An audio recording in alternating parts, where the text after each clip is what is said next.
Let's see. Complicated Mike wanted to see mobile power poles. We should check on our mining operations.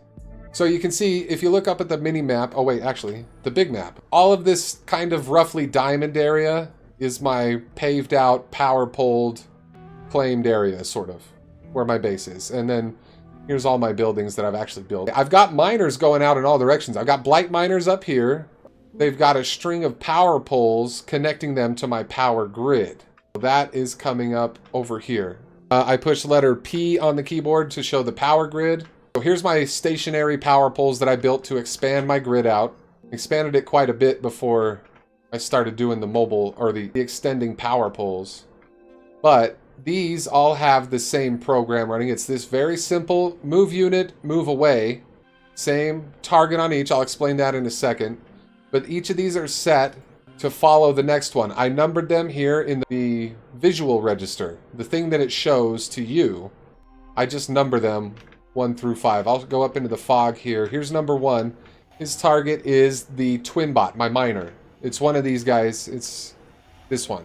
He's set to follow this one. You see the number 10 down here? I can adjust that with the scroll wheel and he'll move, because he's set to follow this guy at a distance of 10. That's controlled by the behavior controller that I put on him, right over here, internal component.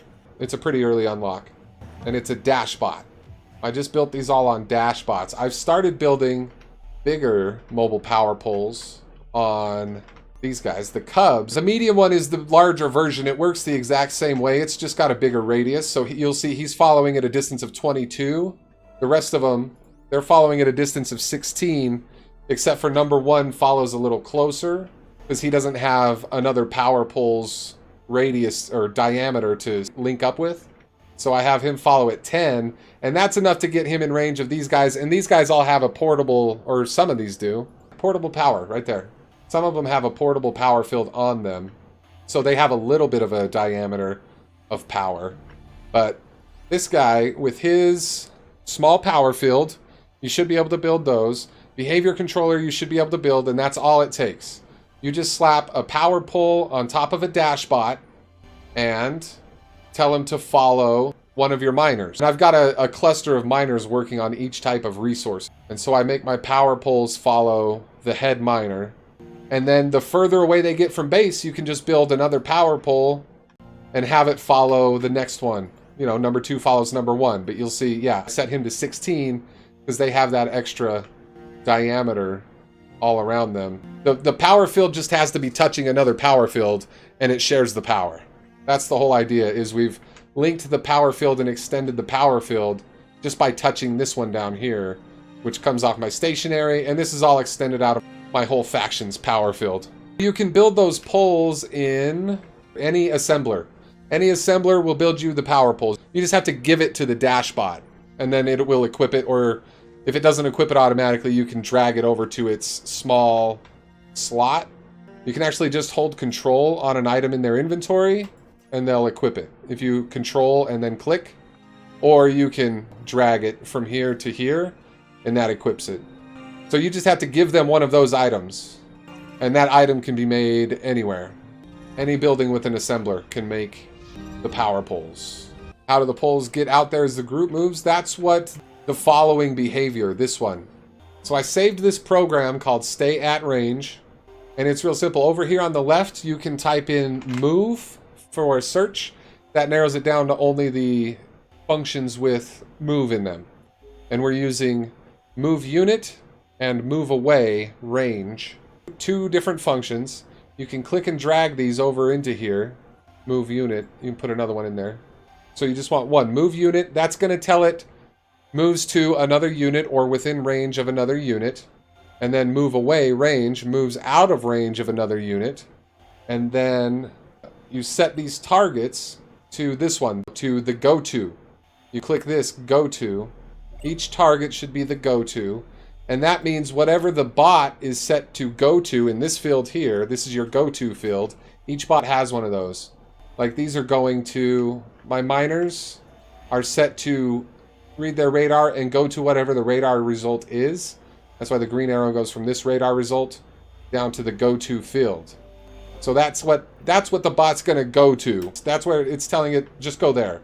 So when you tell this bot to go to a miner bot, this program, when it's running, will move towards and away from the target, the go-to target, at whatever distance you set it to. And that's a default behavior. That's why you don't have to program that in, the reading the number part. It's just a default behavior here. If you use your mouse scroll wheel, you can adjust this distance, this number.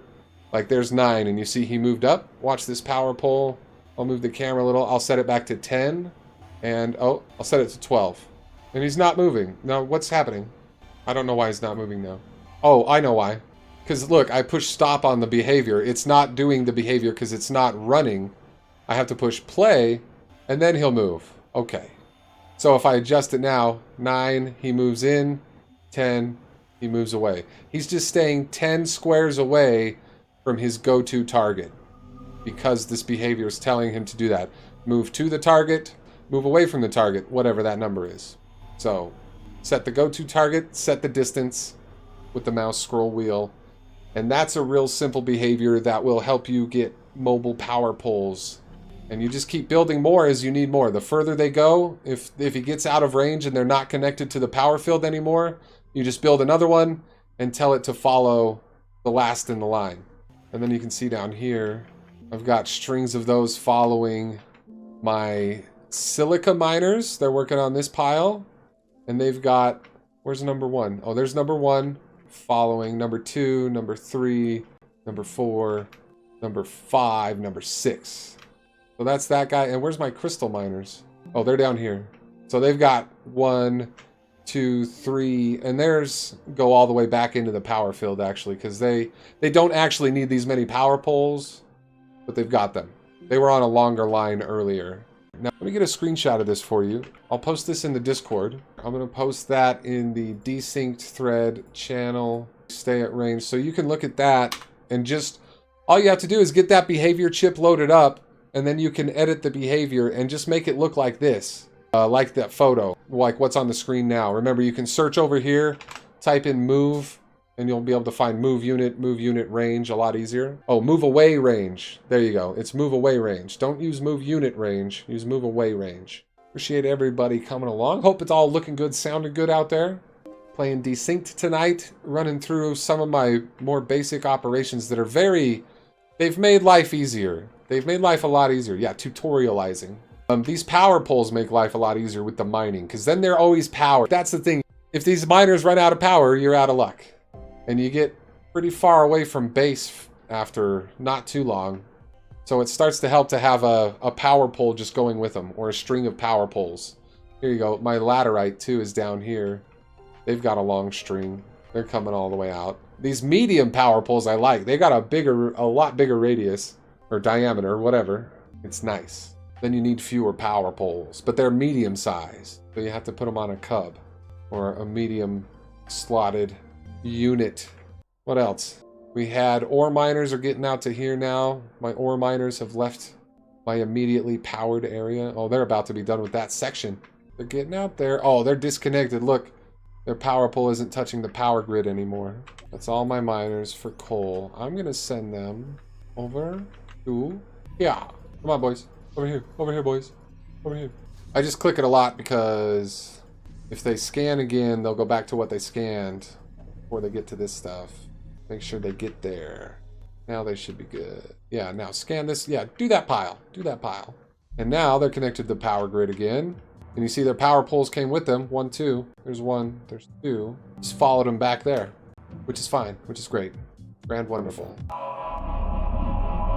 Thanks everyone for watching this Desynced tutorial. I hope you found it helpful. Be sure to join the Discord to get more info on these programs and these tips, and join in the conversation there. We'll catch you next time. Bye-bye.